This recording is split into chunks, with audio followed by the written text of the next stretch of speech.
Well, we're back again, folks, and on today's program, Kevin Shaw stamps the businesses that said goodbye last year, and we discuss the legacies that they've left behind. Also, Lucia Bellafante, she's back on the program with the motivation of helping us create parenting and family goals for 2025. But, folks, let's be fair. Your goal for today is to stick with us and for us to deliver another great show. This is Kelly and Company. Appreciate it if you grab your cup of tea or coffee or whatever. You settle back with us and enjoy the program. Nisreen, Ramya, they know why I'm bringing that up as they join me here on the show.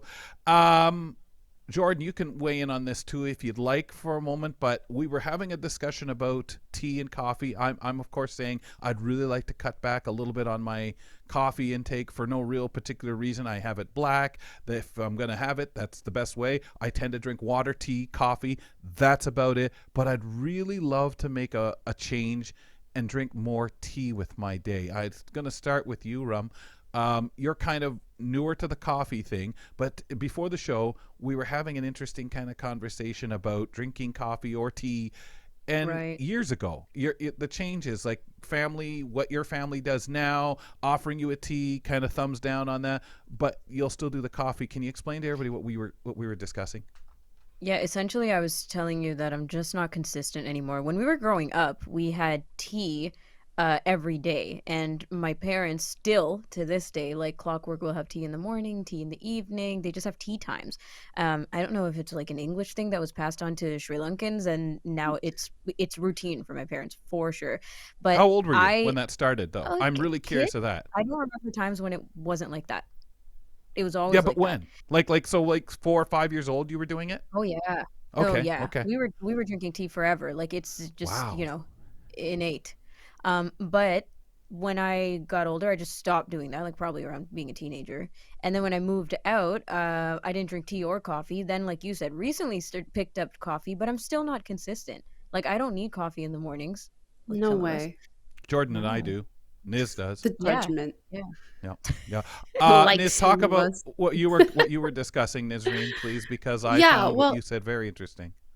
Absolutely. It was the same thing for me. Growing up, we had Palestinian tea with a big feast of Palestinian breakfasts every weekend, Saturday and Sunday. It was like a tradition, like it was every weekend, and we had tea in the mornings.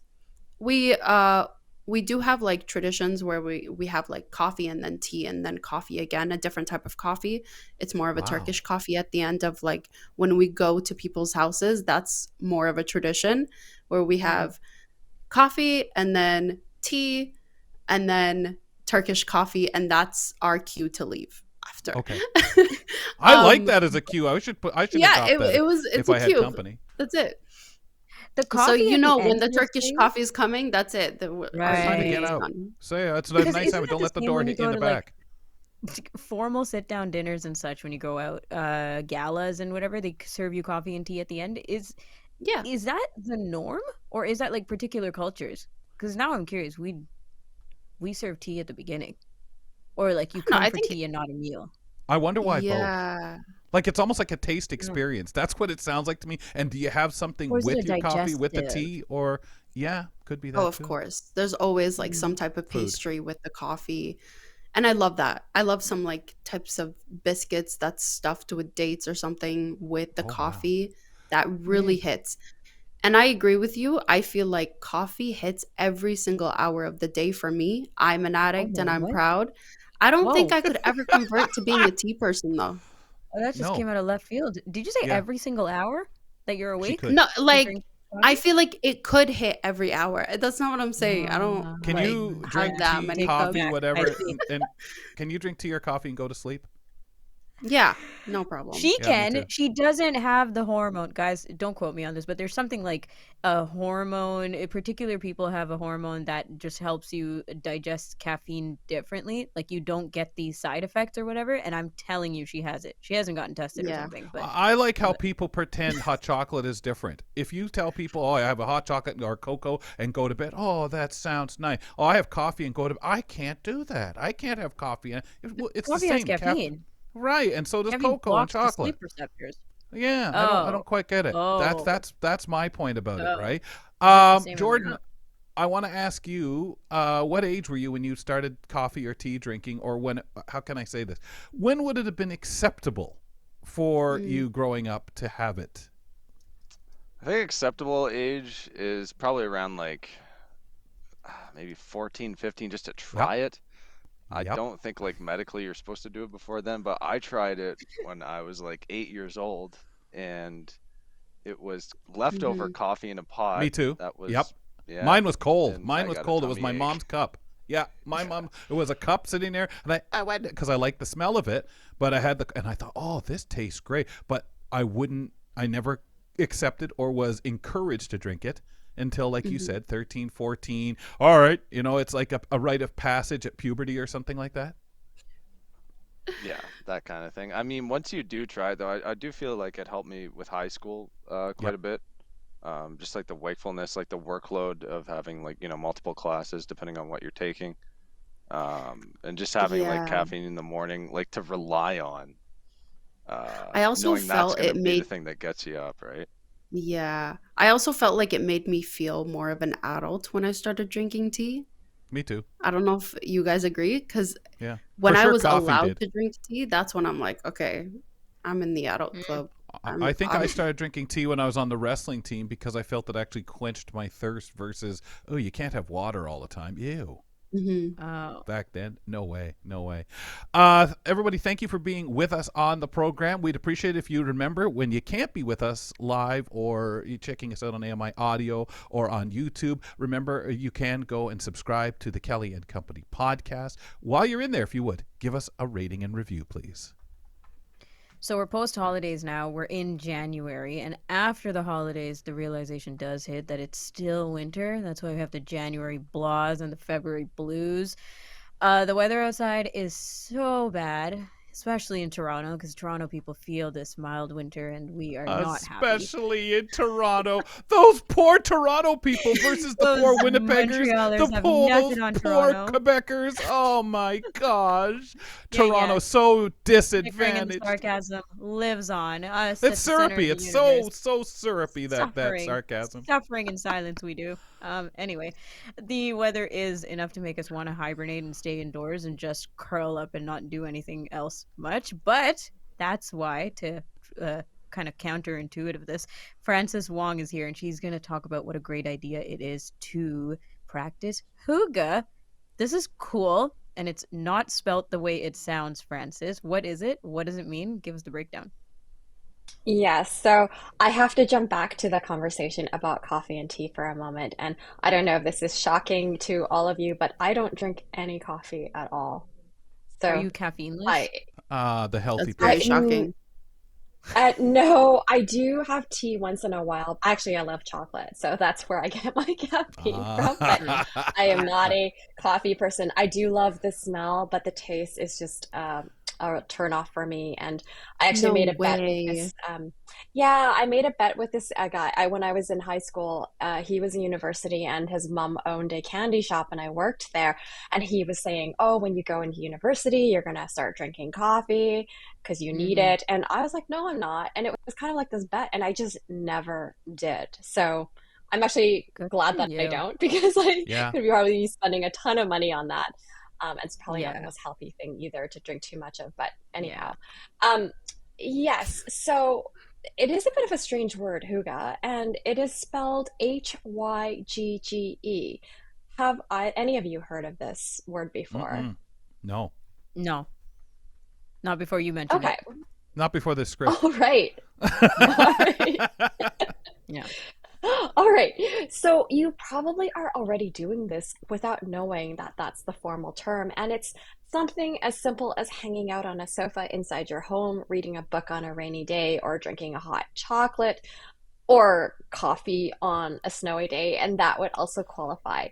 It's actually the Danish term, and it was added to the Oxford English Dictionary in 2017, even though it traces back to the 1800s. It's actually from the Norwegian word meaning well-being.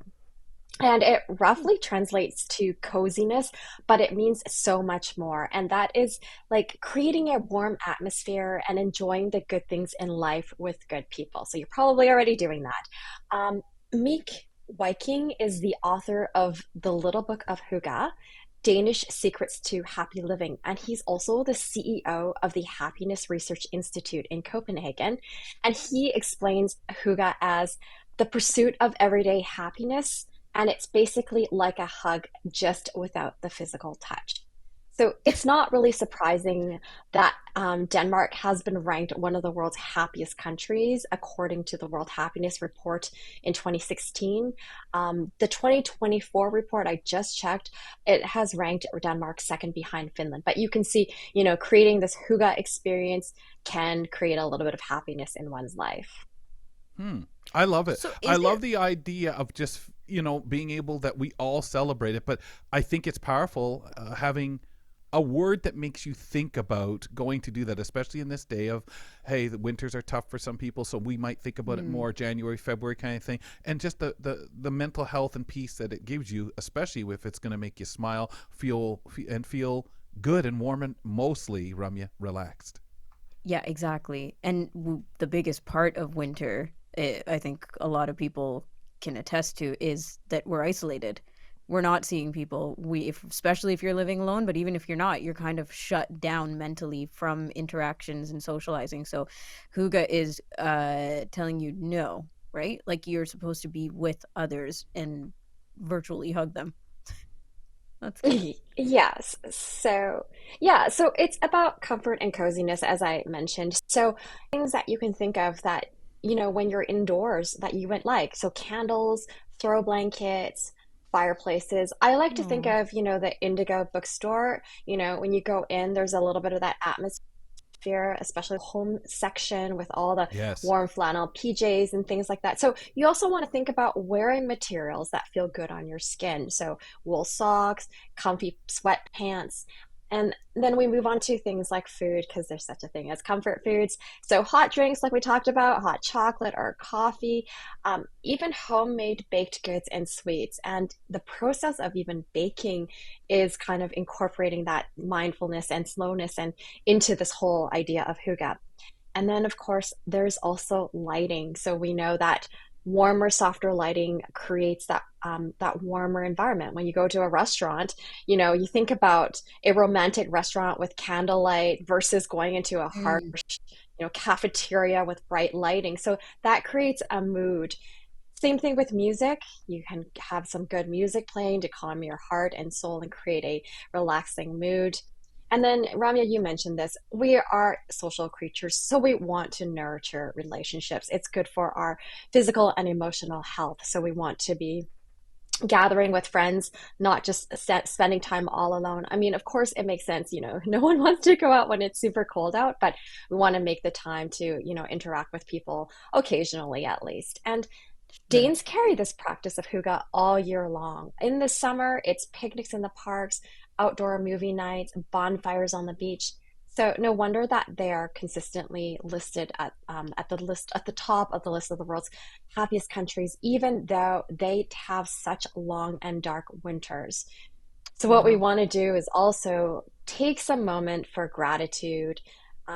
That includes taking some deep breaths to slow our nervous system down, calm it down, and to really enjoy the present moment. It really is slowing down everything. Like even when we think about our summers, I think of it more fast paced, right? Like busy, busy, busy, get all this stuff in while the weather's still nice outside and um, pack your days with activities and all that stuff. But I think that what you're describing in the practice of hygge, whether it's winter or summer, is just to slow things down and relax and talk and hang, right? Like the whole chill aspect is coming through a lot. Mm-hmm. Yeah. Yes, I yes, it is yeah. really being in the moment. I can't Mm. imagine the Sorry, you were saying, conversations Kelly. around the bonfire, for example. Sorry, campfire on the beach or wherever it might be. Those Yeah. discussions. I can't imagine people getting too hyped up either over politics or something like that. I bet you they've really created those nice conversations and really laughter, or even, and I don't know what things the book might say to this, Francis, even just quiet, just being around, just listening to the environment, and whether you're with people or not. I think obviously the year-round thing has its own bonus, whereas so many of us focus Mm-hmm. at times of the year where I need to be able to relax this. After this, I need to be able to calm down. I need to find something to do. It's not here a life practice. Absolutely. And also, when you're on the beach, you're generally barefoot. And we talked about the aspect of The connection. grounding before. Yeah. Yes. Yeah. So you're really connected to the earth, Well, really connected to and nature. Francis, it's funny you say that. I was thinking when we were first talking about this, especially being at home, and I remember as a kid, I had a hard time conceiving. I was always in homes with carpeting, especially when back then that seemed to be what people always had, some kind of carpeting in their home, the old shag carpet and so on. If Mm. I went somewhere, took my shoes off, and walked around somebody's place who didn't have carpeting, even though I'd be more grounded, I didn't feel snug. The carpet made me feel safer, warmer. Yep. Whereas, like you say, the grounding is definitely there if you're more connected to the ground. But it's unbelievable when I think back to it. That comfort, that warmth you're talking about, where I could go sit on a couch, put my feet, long as they're connected with the floor, or maybe not, cross-legged. That was my favorite thing to do, sit cross-legged, especially watching TV on the floor in front. But it's amazing the difference and how I had to understand, especially now in this day and age, where a lot of people, I don't want a clean carpet, I just want tile. Oh no, that's so true. Like we've adjusted so much just for aesthetics or Mm-hmm. minimalism.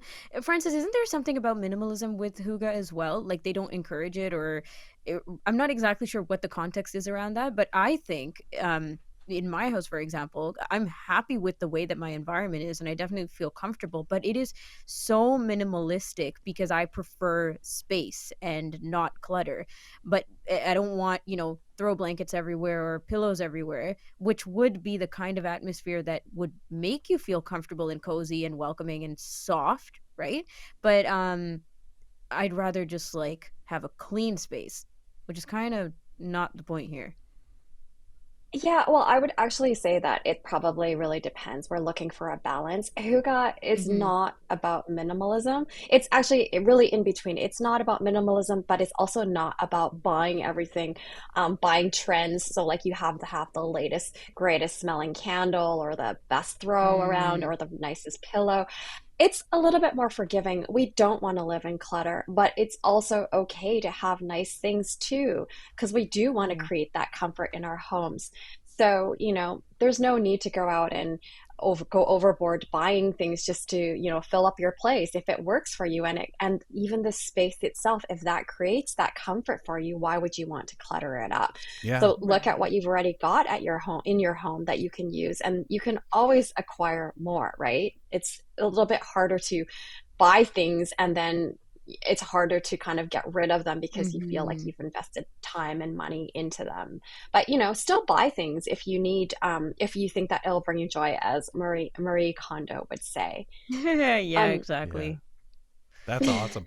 It's we also so nice because I wonder what other parts of the world, those of us like you looking at this, saying, geez, I do this much of it, but it sounds like they've really adopted that year round and probably no one else is doing that.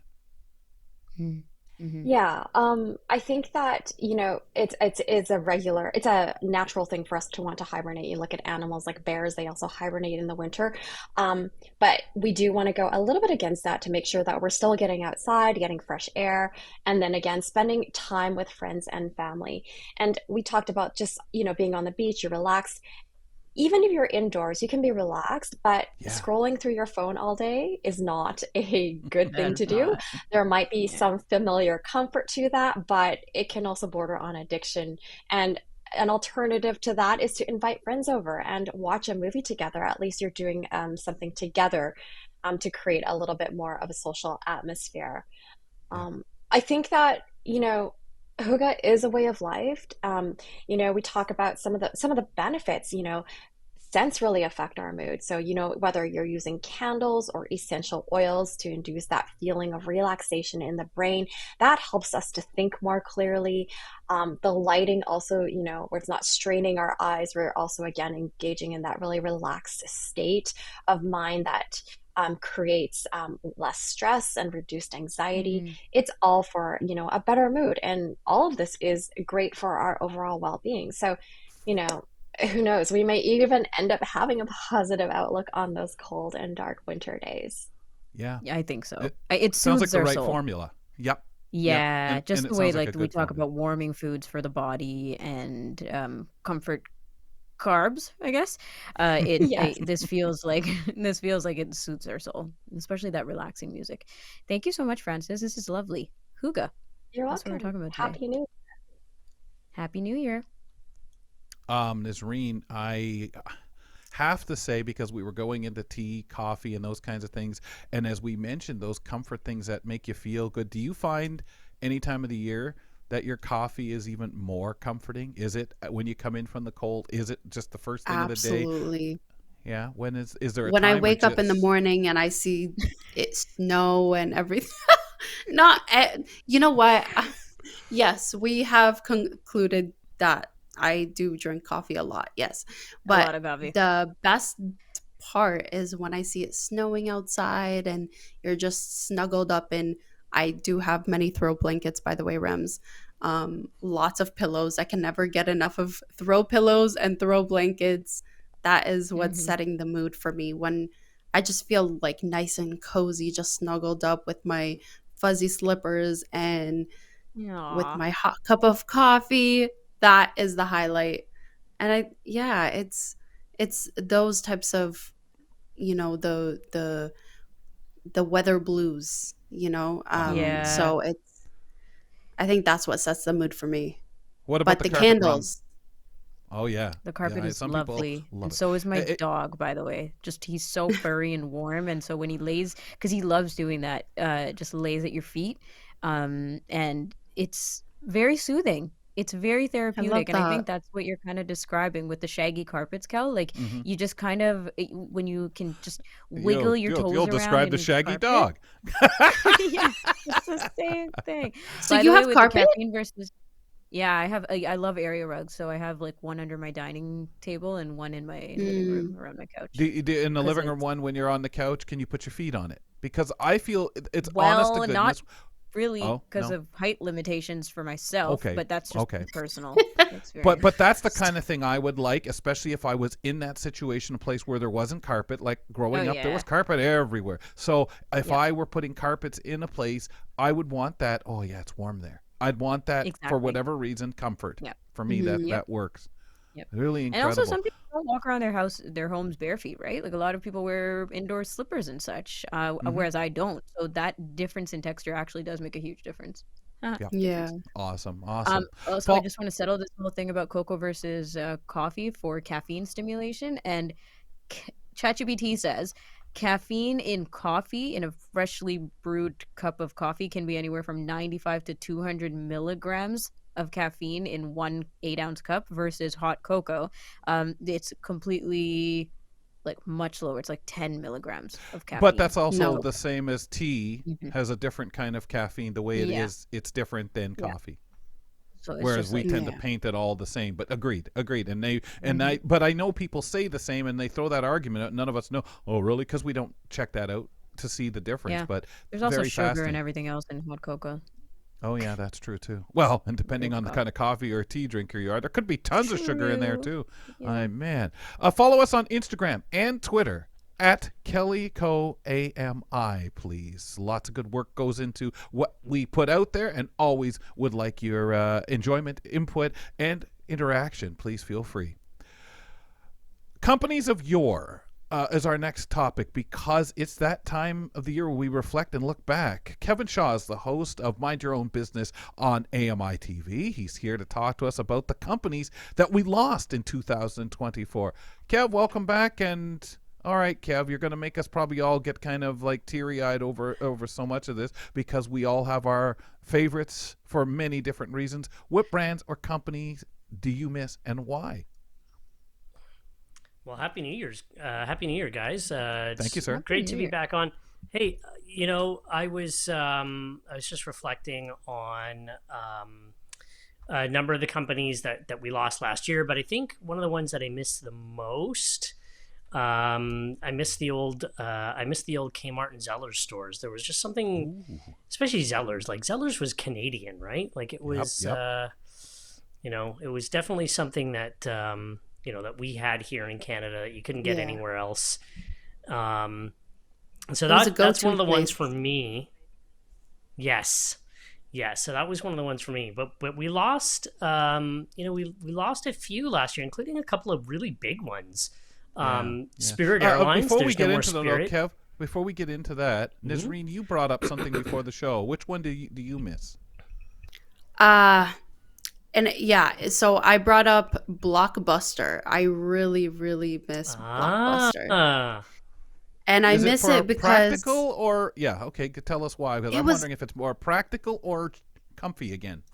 It was out of comfort. It was out of vibes as well. It was just more exciting back then.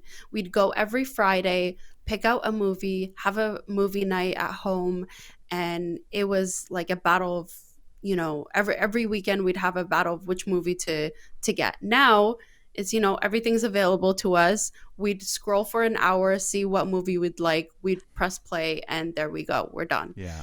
But Blockbuster, it was just much more fun just to walk to the store, go through all the movies and TV shows, and it was just I don't know, it was an exciting part of my childhood. So wow.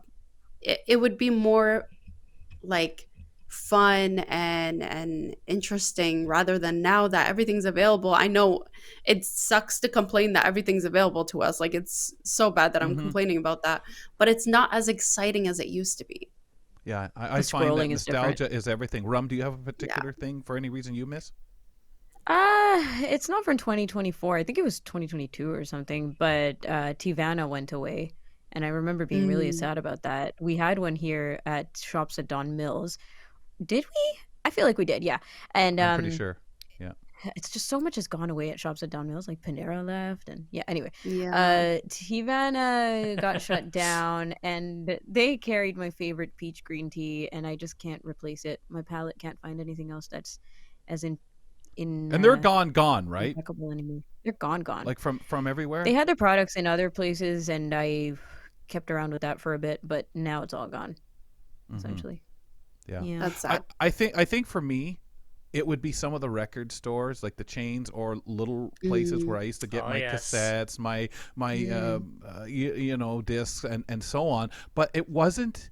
I mean, hey, look, you can, as Nisreen says, just call the stuff up now, and you can borrow it. You don't have stuff filling up your closet or wherever you keep your collection. I mean, for those who just want to play the music, don't necessarily need the collection. But you miss going in and finding the little finds and say, oh, they have this. And I particularly liked a lot of the places where you could go in and they had a lot of older stuff, recycled stuff. You could bring stuff, they'd buy it, or you could trade in things.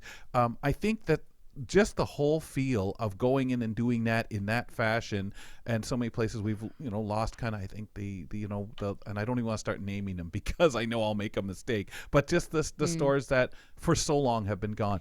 Kevin, anything else you want to either mention that way, or do you want to go on with Spirit? I agree with you. I miss the music stores. I used to go downtown with my best friend, and we would just go.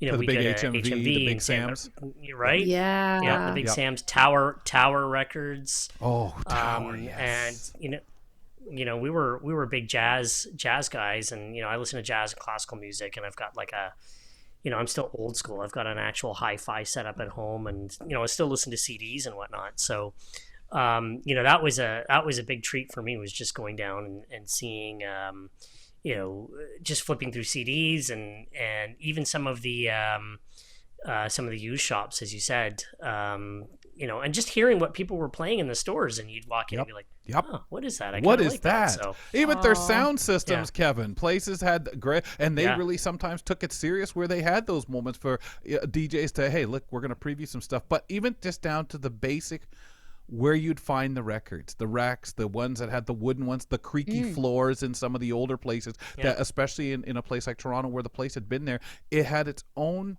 smell and sound outside of the music and everything. That's true. Yeah, for sure. Probably talking to the people was a highlight as well, right?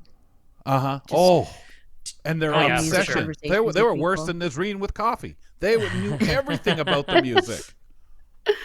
Yeah. Nice. Oh, what nostalgia. All right, but how about fast forwarding to 2023? Yeah. Or so 2024, we lost. I was going to say, are you in Spirit Airlines? Oh, my bad. She's in my year. Spirit. So we lost Spirit Airlines. Did any of you guys ever? I don't know if you guys traveled to the States. Did any of you ever go to TGI Fridays?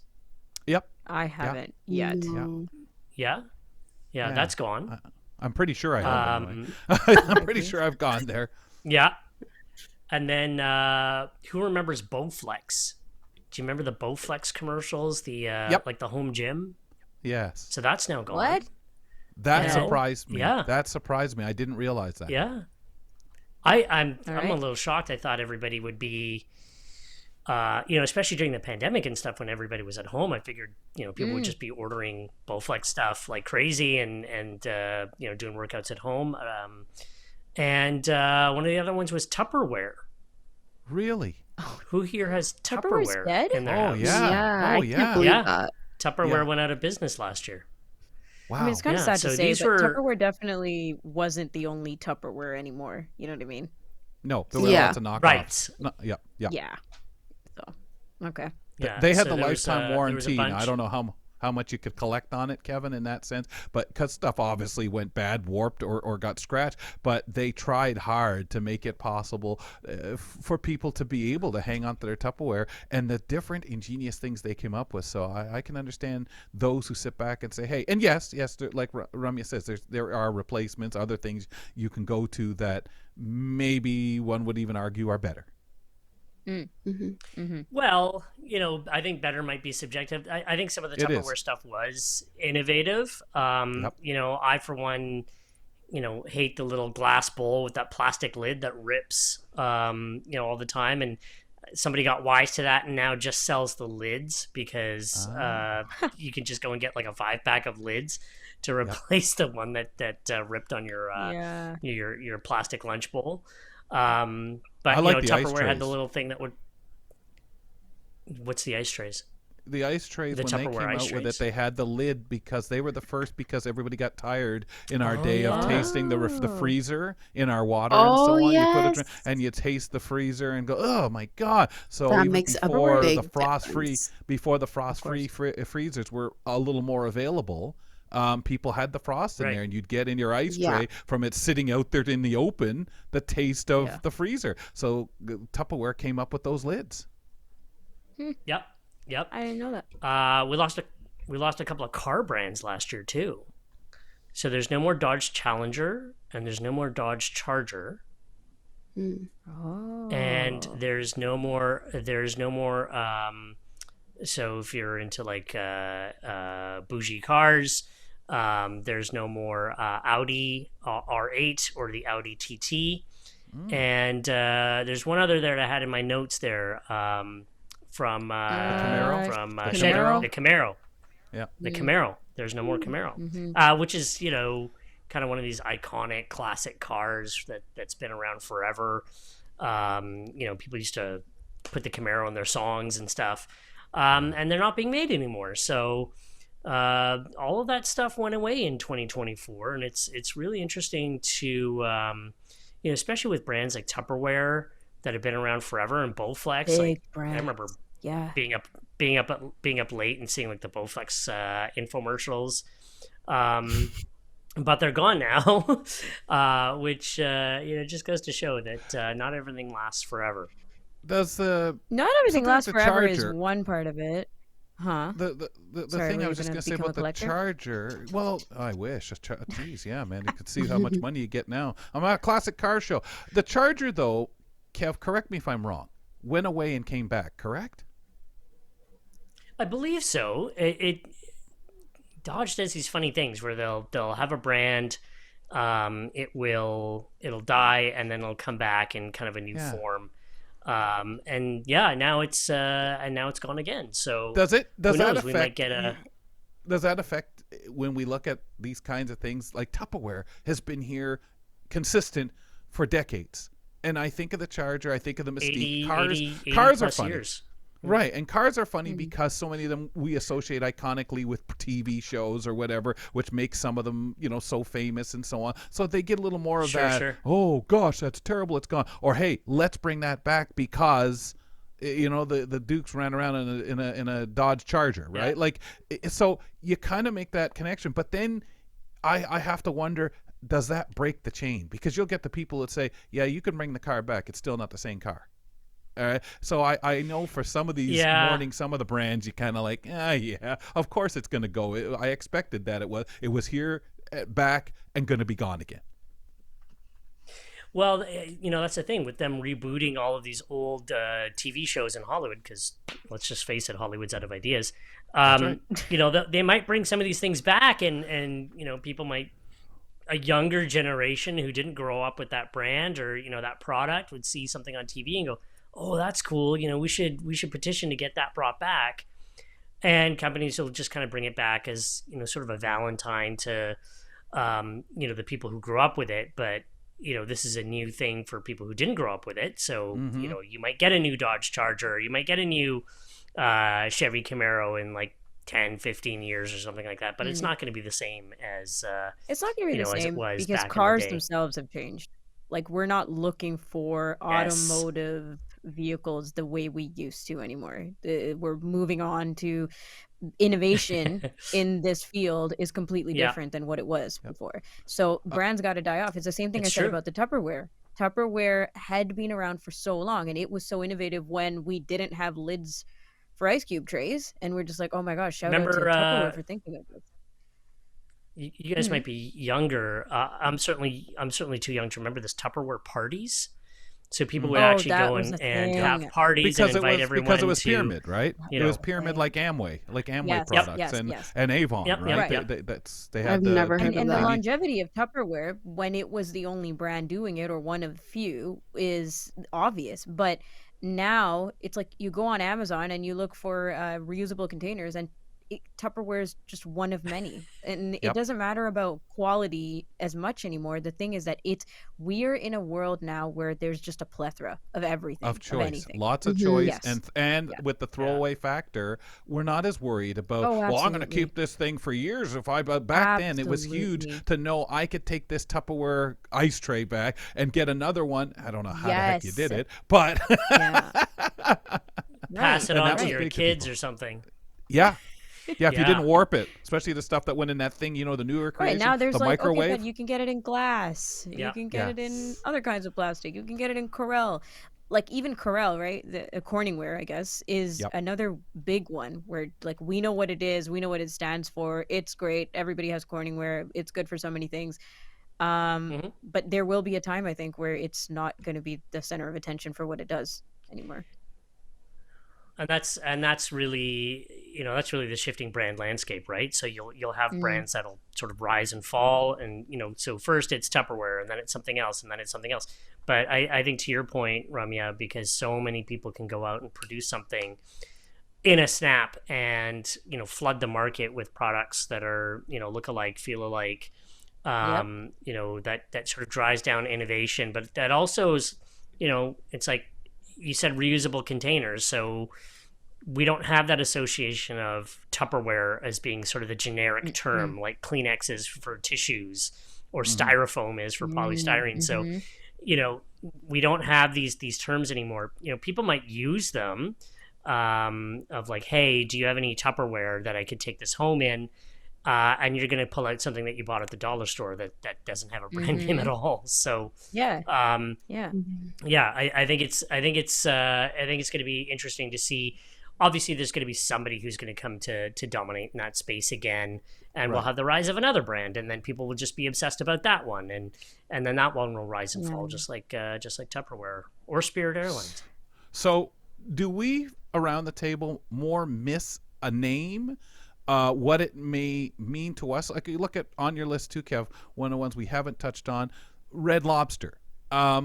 For some people, it's the association. It's been around for a while. But do you can put that in the same category for yourself as Tupperware? If you were a user of Tupperware, or just the name Tupperware, and when we see this, oh, that's too bad it's gone. Is there a different feel versus Tupperware versus Red Lobster's gone? Even if you're a seafood or non-seafood eater, it's a familiar name.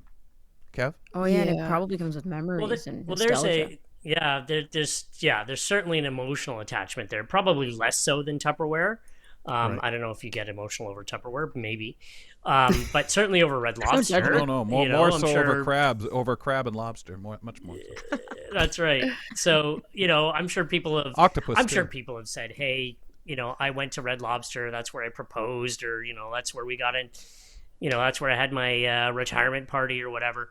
Red Lobster, obviously, one of the big sort of restaurant brands, along with TGI Fridays, that faced a lot of problems in 2024. But you're right. I think people are going to miss that sort of nostalgic connection to a place that they went and hung out and had family dinners and maybe Christmas dinners, Thanksgiving dinners. My cousin's in from out of town. We're going to take him to Red Lobster. And you knew what you were getting there, and it was consistent, and people had an emotional reaction to that. And I think that's something that people are going to miss and try to replace with something else. And the other thing with Red Lobster too is that it specialized. You knew that it was seafood. And there aren't a lot of other kind of seafood places that you can sort of name off the top of your head. If I said, hey, name a seafood restaurant, you immediately thought Red Lobster. Now what is that? For sure. I mean, when you say biscuits, I would think Red Lobster as well, because their biscuits are so good. Yeah, oh my God, they were so good.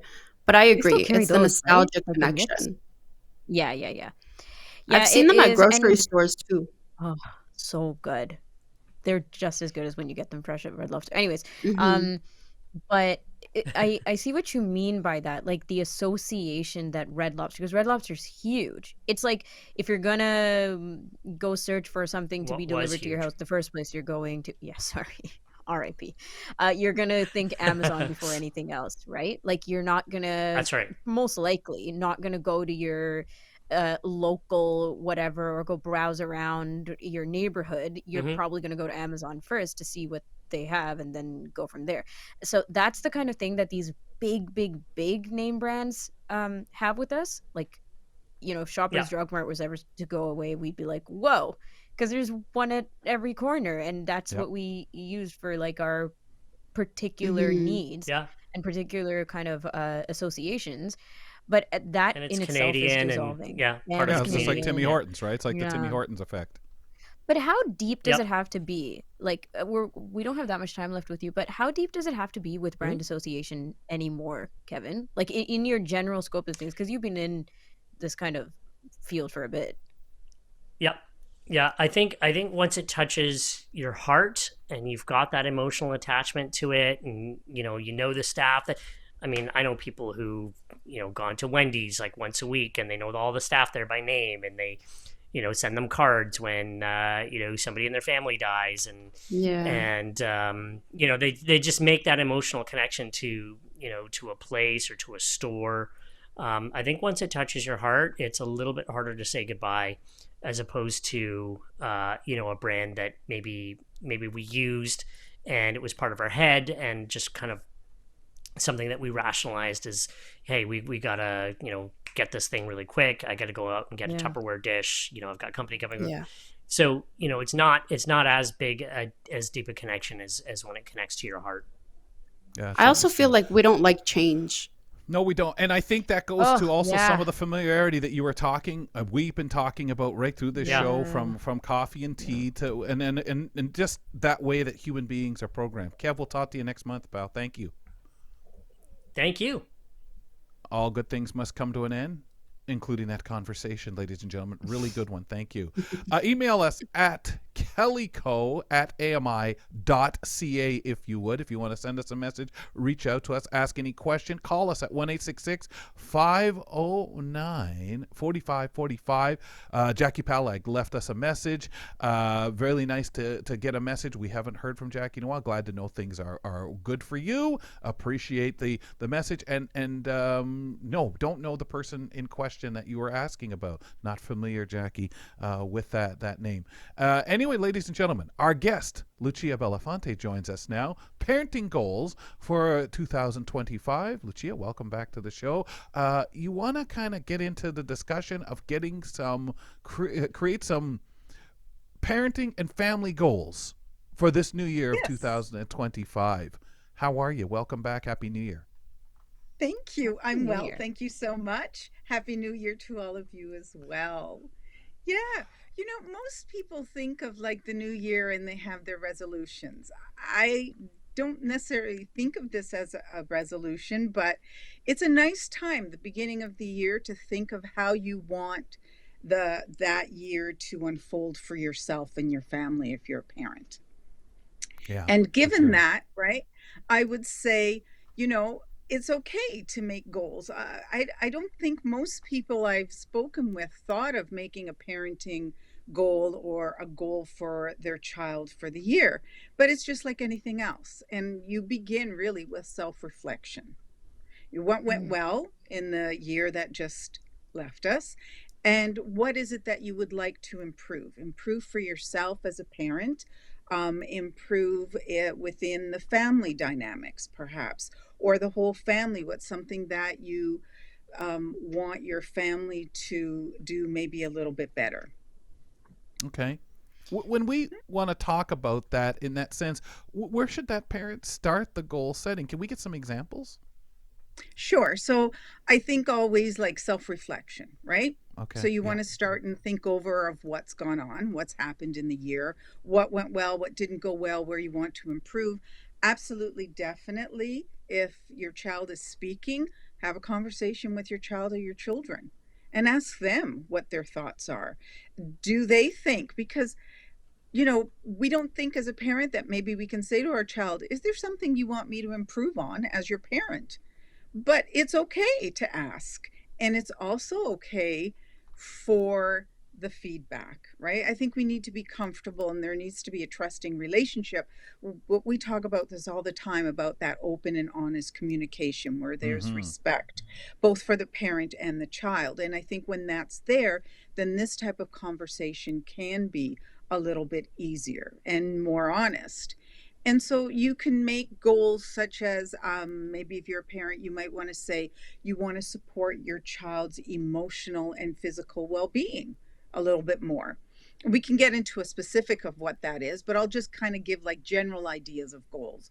Or maybe you want to make more time for yourself, more time for your family, your kids, more time with your partner. It could be one or all of those could be the goal for 2025, right? Maybe bedtime. You want bedtime to be a little bit more meaningful. And I'm going to throw this out there. Right? Yeah. But I think it's important because it's for yourself as an individual, as the adult, but then also for your children. And I really want to open this up to parents who have older children. Bedtime routine is not just for a toddler or an elementary age child. I used to have meaningful bedtimes with my children well into their teens and young adulthoods, because it's just that opportunity to connect at the end of the day. And that connection can be different for everyone, right? It can depend on how, not only, I don't want to say cultural, but it can depend on the needs of your child, really. And I think we that's talked a beautiful about drinking. thing. warm milk before bed or hot cocoa at night or all these kinds of things, right? Earlier in the show. And I think that exactly, like, we remember nostalgically the things that we used to take part in with the family Yes. or with our siblings, or just like what felt like bedtime to us. Yep. Yes. And what sets the stage for a good sleep, really? And a lot of that is True. peace of mind. Yes. Isn't that so Especially if you've had a beautiful? rough day, huh? Mm-hmm. Like if you had a Yeah. really tough day with the family or yourself or whatever, these kinds of things soothe you at the end of the day. They do those beautiful routines, right? Like mellow routines. I think you had somebody on I forgive me, I Frances, yeah. can't remember her name. Right, she talked about aromatherapy. You know, how lovely to have that time with your child at the end of the day where you're just chatting in their bedroom and maybe there's some aromatherapy going on. Or Yeah. it's the time when either it could be milk or a tea, but you know, they usually say caffeine after a certain time is not a good idea. Yeah. But you know, incorporate something soothing into the routine. Sure. Reading Yeah. books And that helps, together. and that does, Yes. yeah, reading that, being read too. But it also really sets you up for those hopefully good habits going forward, whether it's with your children or just on your own, so that it becomes important to free up your mind. Don't go to bed angry. Don't go, like my parents were Absolutely. big opponents of that. Okay. Yeah. Where else do you want to go? Well, I was also thinking, you know, people always talk about setting SMART goals. And, you know, whether you're familiar with it or not, you can do that for parenting goals and family goals as well. So, SMART really stands for like a specific, measurable, achievable, relevant, and timely goal. And you could say, okay, how am I going to do that if I choose the goal of helping my child to be a little bit more, I want to improve their emotional and physical well-being. That's broad, right? So we're going to narrow it down, specific. Think of how you can do that. Well, one of the things is what we spent some time talking about, you know, their emotional well-being can be connected with meaningful bedtime or a routine. You know, thinking for yourself as the parent, having that conversation with your child, coming up with a time. And let's say, for example, you say, an older child, 3 out of 7 days, you're going to sit down together alone and have a conversation for 30 minutes. So there you've got, it's specific. It's going to be 3 out of 7 times, and you even can set the time. And you try to stick to that time because that becomes important. It becomes part of the routine. And then measurable is simple at that point because you can say, we achieved this. We did get together 3 out of 7 times for 30 minutes and have our conversations. It's achievable because we all know that we're extremely busy. Children have homework. So 7 out of 7 days might be the ideal, but 3 out of 7 is reachable and achievable. So you'll feel good. Your child will feel good. You won't feel as though you failed. And then perhaps it's easier to add another time, right? To add number 4. And I think that's helpful. Relevant, it has to be something that's meaningful to you and your child or to you and your family. Because if you choose something and really the other, that's not for you personally, but for your family, and it doesn't resonate with them. Then you're asking the question, why? Why are we doing this? It's not applicable. If you knew that word at 5 years old, this isn't applicable. Absolutely. And you want it to be relevant. You want it to be applicable. And then timely, you know, can you achieve your goal? And again, if you think of parenting or family or your child, is you want to make sure, again, you can fit it into your routine, fit it into your day, fit it into the week. We want things where we're going to have success.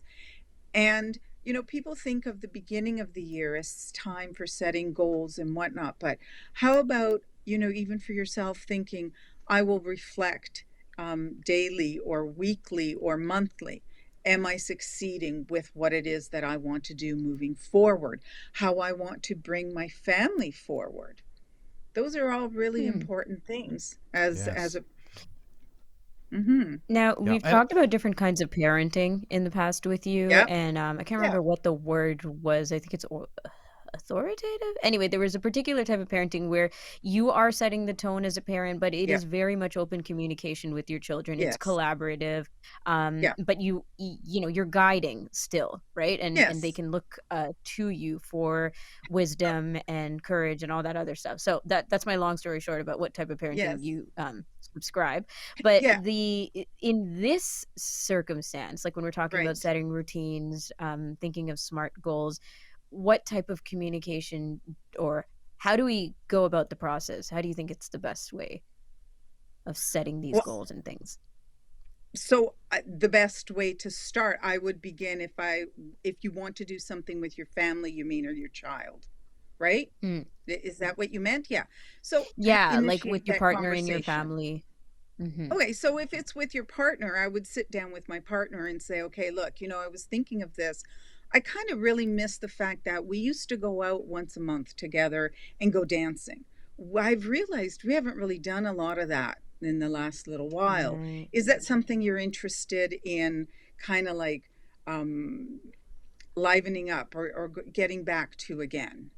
And Hmm. and if your partner says, no, I really never enjoyed dancing, then okay, that's not your relevant goal, but you can say, then what do you want to do? What would you like to do? Ask the same thing of Excellent. your children. Are we done? We are, Yeah, Lucia. we My played gosh, out. she does that loaded question just as the moments are fading away. We'll talk to you next month, Lucia, when we get into more parenting. Thank you. Thank you. I also Take care, everyone. gotta thank Nazreen Abdel-Majid and, of course, Ramya Muthan for co-hosting on the program today. In the next show, we're going to have such things as Marcus McCracken letting us in on his 2024 holiday gaming, which includes new accessible purchases. And Mary Mamalidi has us covered, as she usually does in the kitchen, with tips on returning back to our routines after the holidays. And waving at you, talk to you next time. Thanks for tuning in to Kelly and Company. Follow us on all social media, and don't forget to like and subscribe to the channel for more.